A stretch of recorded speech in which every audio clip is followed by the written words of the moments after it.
This is a video chart presentation of Emerson Radio Corp. Emerson's a New York Stock Exchange market, or AMEX company. It trades on the ticker MSN. This is nearly a 2-year chart. When I was running some scans this morning, I saw this. Saw the upward trend it's been making. Pretty consistent pattern of higher lows and higher highs since going back to last summer. You can see in classic TA fashion, make a move, pull back, consolidate for a couple months, then make the next move. Again, that pattern repeated at the end of 2013. Sharp move again in January.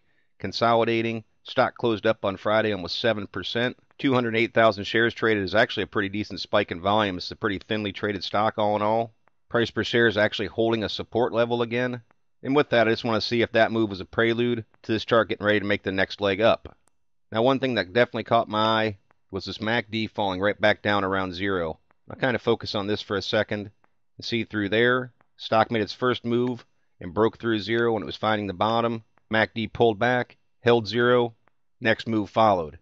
Again through here, just dipped slightly below zero, dropped a bullish cross, the next move followed. Currently, coming right back down on zero, meaning it's time to watch and see if it's going to start to rotate, show the shift back towards bullishness, and support the idea of the next leg up. So kind of an important thing going on there with the MACD at this point, and something to pay attention to. PPO in a similar position. ADX coming back down to a neutral look, down below 20.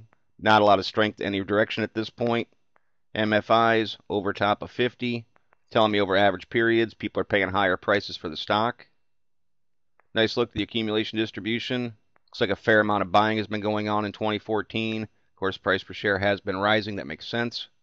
Chaikin money flow shows there has been some pretty sharp selling that's come in, but still holding in the green, telling me that buying pressure is outweighing selling pressure over 20-period increments. CCI starting to climb, broken back through zero, just says the current price is above its 20-day mean. Full still, way down low, not really getting anything positive out of that. Let's just want to read the fact that it's made a little curl, showing there is trying to be some shift in momentum. But very early on, these thinly traded plays, momentum can swing pretty quickly one direction or the other. But certainly showing that all the momentum has come out of the play over the last week or couple weeks, and now trying to show some signs of life. And the tricks, kind of like the MACD, going to look for that zero spot to hold, just as it did in the past on other moves, to show that the trend is remaining bullish. RSIs snapped upward, all three components that I'm using, 7, 14, and 21, back over top of 50, showing that momentum is building in the play again. But similar to the full stow, any increases in volume in thinly traded stocks like this can really whipsaw the RSIs around, so I don't read too much into it, as I would say with a stock that consistently trades with high volumes. What primarily caught my eye is the upward trend, something along those lines. Point being, you can just see regularly higher highs and higher lows in the position of the MACD. Now what I'd look for from a support point, there's a couple of them right through this area, but it's pretty strong, right there around $2. See, going back into 2012, that was a definitive support point. It was a breakout point here at the end of 2013. And the stock has held just above that around 205 on this latest move.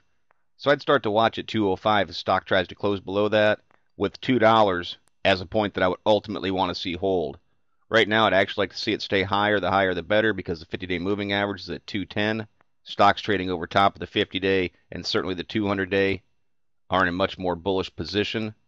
So, of course, the higher the support, the better, which means keep an eye on 205. Now, from a resistance point, what I'd call the breakout level is I'd be looking for a close above $2.30. Now, it's certainly possible that 238 could become a resistance point. Stock tries to break through 230, being that that's a more than 1-year high. But it's pretty clear it's had a difficult time with $2.30. So that's the first place I'd have my eye on it, and I'd want to see an increase in volume to try and blow through that mark. Or even if it does happen as it's breaking through it, then we see an increase in volume as technical traders are reading the breakout. Kind of hanging in the middle right now, closing at 218. But overall, given the pattern of the charts, the way it's kind of moved in classic TA fashion, I think it's one that we'll just keep an eye on going forward to see how it performs. But as always, merely my interpretation of the Emerson Radio chart. Thank you for watching. Trade smart.